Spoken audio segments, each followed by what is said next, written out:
marking the centres of the Beech blank using an automatic centre punch.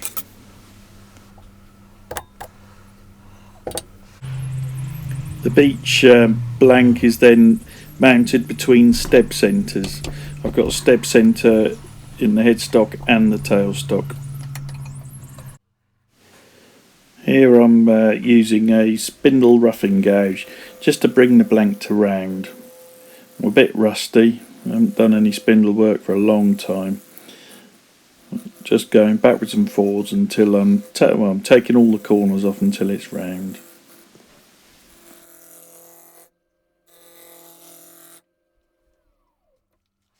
As the diameter of the blank decreases, I move the tool rest in so that I haven't got too much of an overhang.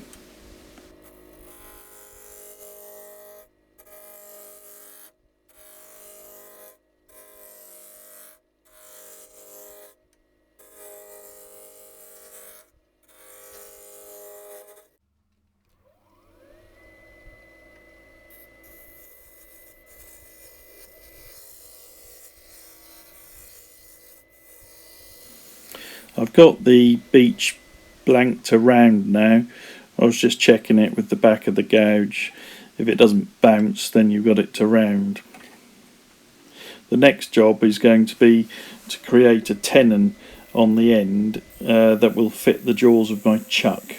I'm just using a parting tool here just to start the cut off.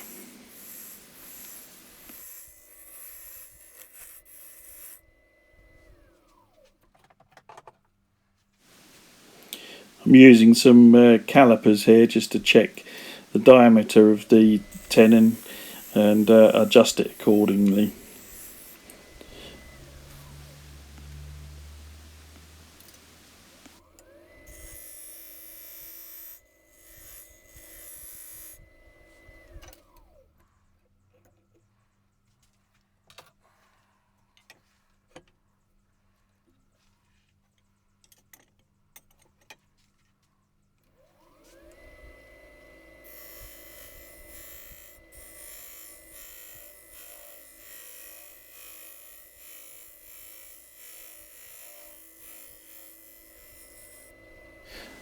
Here I'm using a skew chisel as a negative rake scraper just to neaten up the tenon.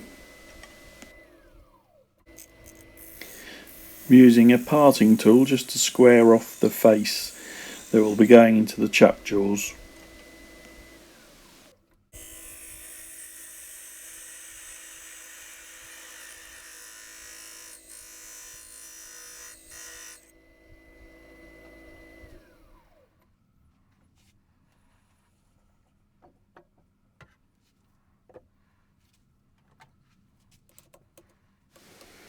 I'm removing the step centre from the chuck jaws, and I'm then positioning the blank into the chuck jaws, making sure that the shoulders that are right up against the chuck jaws. I'm just bringing up the tailstock here just to apply some pressure to make sure I've got the blank properly positioned and lined up so it's running true.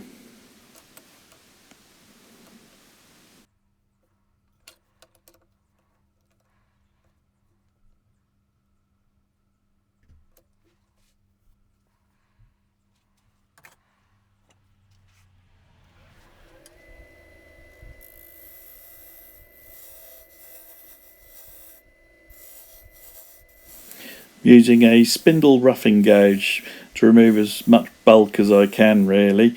I want the bowl part of the goblet to be narrower than the foot because, well, for reasons you'll see later on. I'm just trying to reduce as much of the bulk as I can.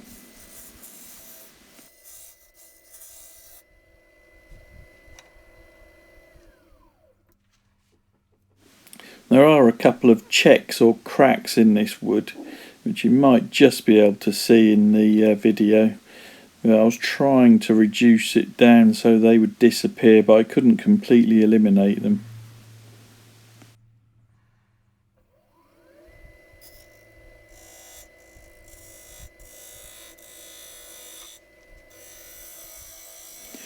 I've switched to a 3/8 spindle gouge here, and I'm starting to refine the shape.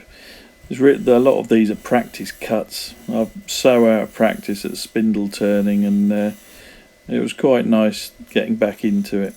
I'm just taking my time and practicing the cuts and trying to get as smooth a cut as possible. Kiln dried beech this, it's quite dusty and flaky. I did have to resharpen the spindle gouge a few times during the turning of this.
Yeah, it should be noted that most of this footage is speeded up.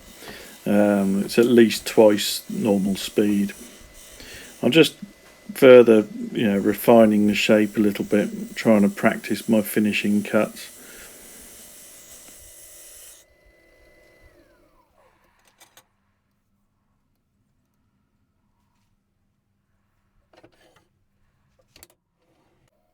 I've put a Forstner bit in the Jacob's chuck, and I'm advancing the quill forward slowly until I've reached the depth that I've marked with some white tape.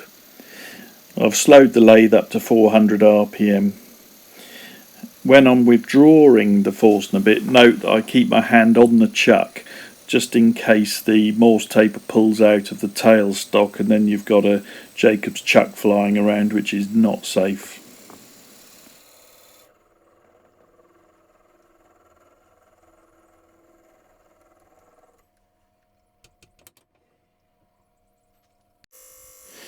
I'm further hollowing out the bowl of the goblet here using a spindle gouge and gently working the bevel along the inside, removing a bit more bulk.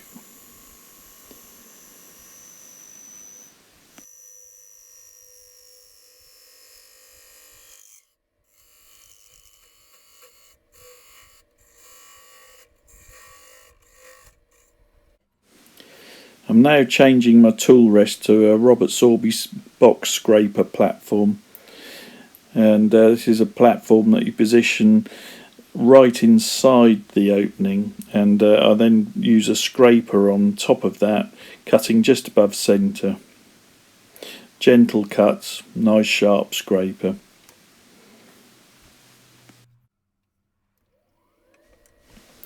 I'm starting to use a bowl scraper here, just gently running it down the insides of the bowl of the goblet. Very gentle cuts, just above centre. Taking my time and just refining the shape, removing a little bit more bulk as well. I'm just working backwards and forwards, refining the shape.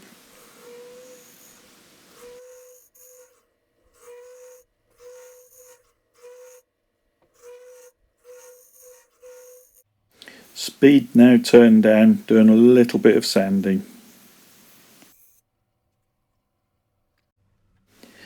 I'm applying 2 coats of sanding sealer, and it's slightly thinned down using cellulose thinners. It's a cellulose sanding sealer. I'm applying Yorkshire grit to the inside of the bowl of the goblet.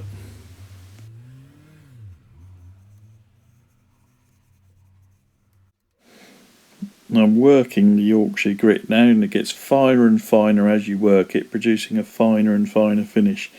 So I'm making sure the inside of the bowl is completely finished at this stage. marked the outside of the blank to show where I want the stem of the goblet to start. I measured inside the goblet, and so I know how deep the bowl goes. And I'm just using a parting tool first of all to create a line to finish to. And I'm then using a spindle gouge, which I'm rubbing the bevel and rolling round to form a bead.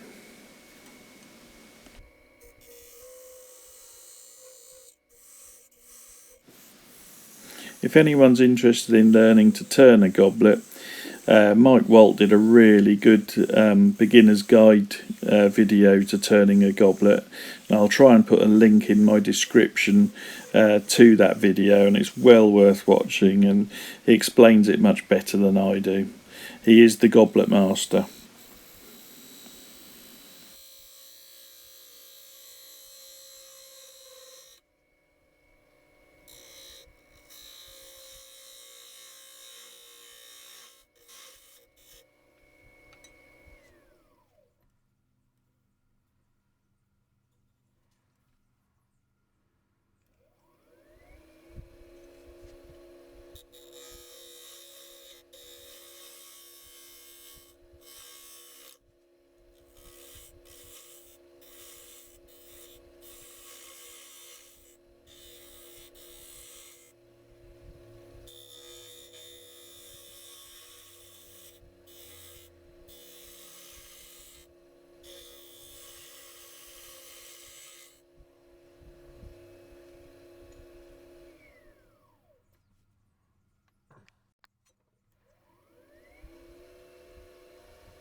You may have noticed when the blank wasn't spinning there was a little bit of spiralling on the outside, so I went off to my Sorby Pro Edge sharpener and put a new edge on this spindle gouge, and I also turned the speed of the lathe up, and that usually gets rid of these spirals because there's not much vibration going on there at all. It's so putting the speed up often eliminates some of these problems.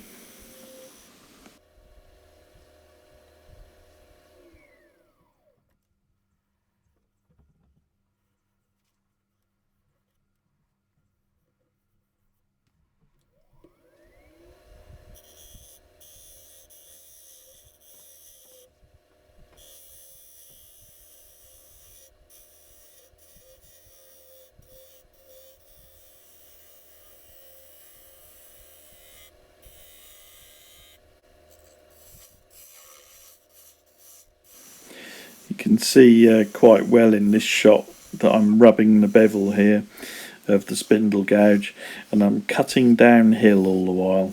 You know, always cut downhill so that you're not cutting against unsupported grain. That will get much neater cuts. So whether you're going from the right to left or left to right, always cut downhill. I'm doing a bit of sanding here just to get rid of any tool marks, and starting at 120 going up to 320, using a rotary sander at this point just for where I've got good access to the outside of the bowl of the goblet. Here I'm applying 2 coats of sanding sealer, just sealing all the grain and stiffening up the grain, ready to use the Yorkshire grit.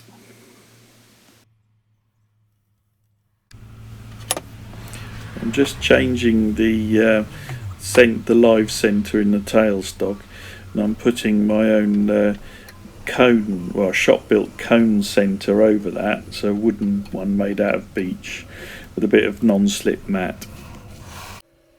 The cone centre provides some stability and eliminates a lot of vibration while you create the stem.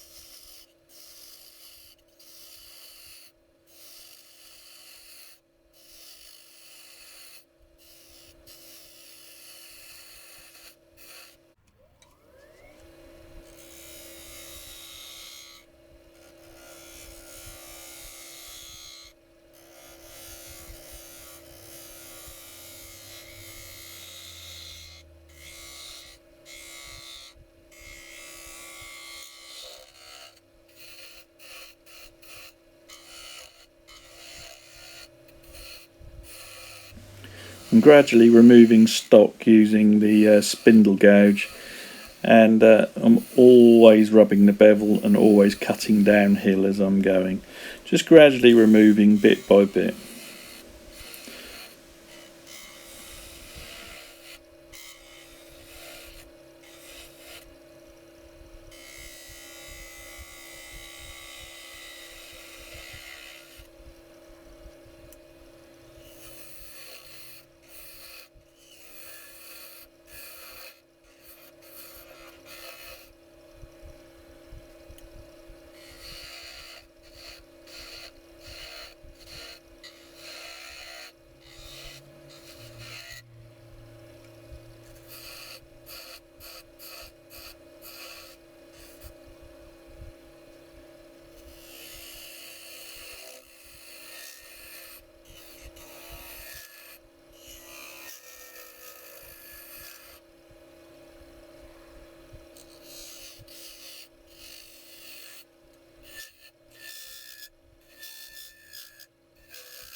At this point I switch to a parting tool, and I'm starting the parting off process here, just gradually cutting away, defining the bottom of the foot. I'm making sure when I'm parting it off that I'm creating a concave surface so that the goblet will stand level when it's finished. You don't want it rocking on its middle.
I'm finishing the stem and the foot of the goblet in much the same way as I did the bowl.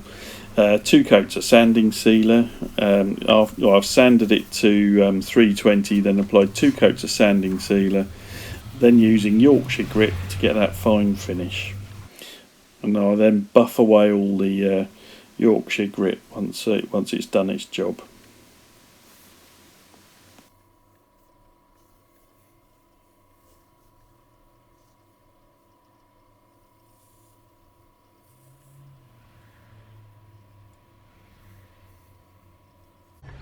Hello folks, I realised the other day that I hadn't done any spindle turning for over 9 months, possibly longer than that. I'm very out of practice, as you'll see in the video footage that I managed to take.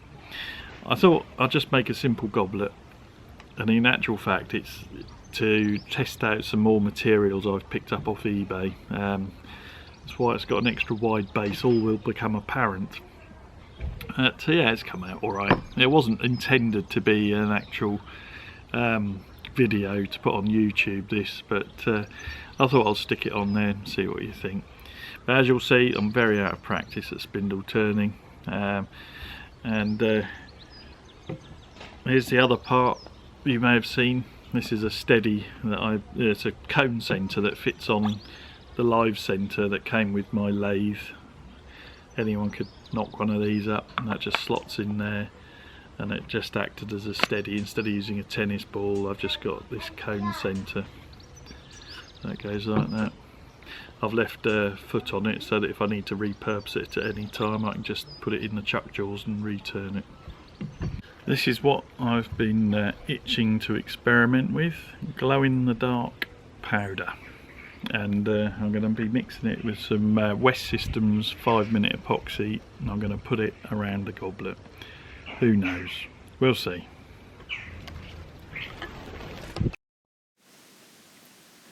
I'm mixing up the epoxy resin. I had to give up with the 5-minute epoxy. It's set before I even got it on the goblet. And I've switched to the West Systems G-Flex epoxy, which is much slower setting. You've got a 90-minute working time. And I'm adding the glow-in-the-dark powder, adding it bit by bit until I get the right consistency. You need to get it quite thick really, because you want it to run, but if you make it too thin it will just all run off the goblet. I got it just about right. I was quite lucky. You have to make it slightly thicker than you think. I'm just making sure it's all thoroughly mixed.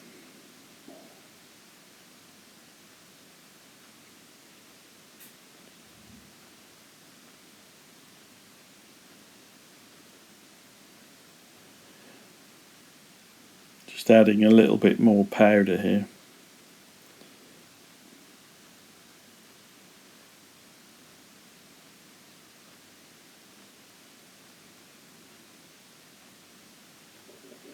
I certainly wouldn't want to sand this stuff.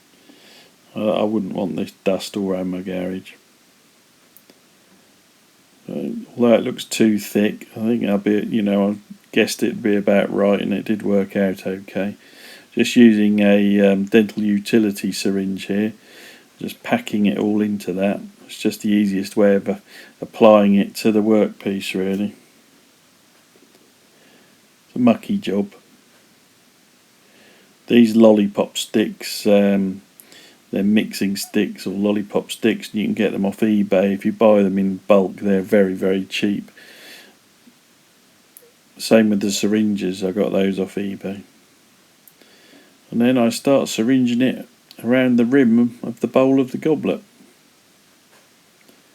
Don't have to worry about it being too neat.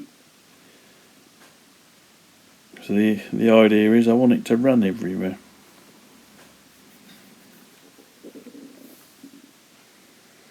I'm making sure it's a little bit thicker in some places than others, because I don't want it to just run down evenly. I want it to look a bit more random. I'm just working my way around. It's quite stiff, so it's hard to get it out of the syringe.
Well, we've got just enough daylight to show you the finished article. It's all set now. And I've rather flukily got it to run just right. I got the viscosity of it just right, so it's flowed quite nicely. Doesn't look much like this, but I'll show you something a bit more cool in a minute. And there you go. Should have saved it for Halloween, but I'm a bit impatient. I wanted to try out the glow in the dark powder, and I wanted to practice my spindle work. But there you go. Not for drinking out of, decorative use only. And I'm not sure I'm really going to do much with this glow in the dark stuff again, because I don't trust it. I wouldn't fancy sanding this. You know, I don't want to be breathing in the dust or getting the dust from this anywhere. So there we are. Anyway, I'll show you something indoors in a moment. Right, I'll just put it in. You can just see it's glowing a little bit now. But I'll show you something better. So there it is. You can see it's still glowing just from being exposed to ultraviolet light outside. But if I put a ultraviolet torch on it, it really pops.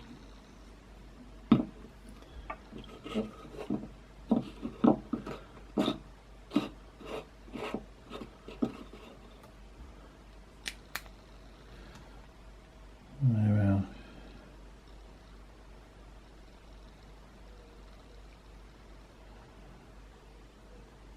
You won't want to drink it.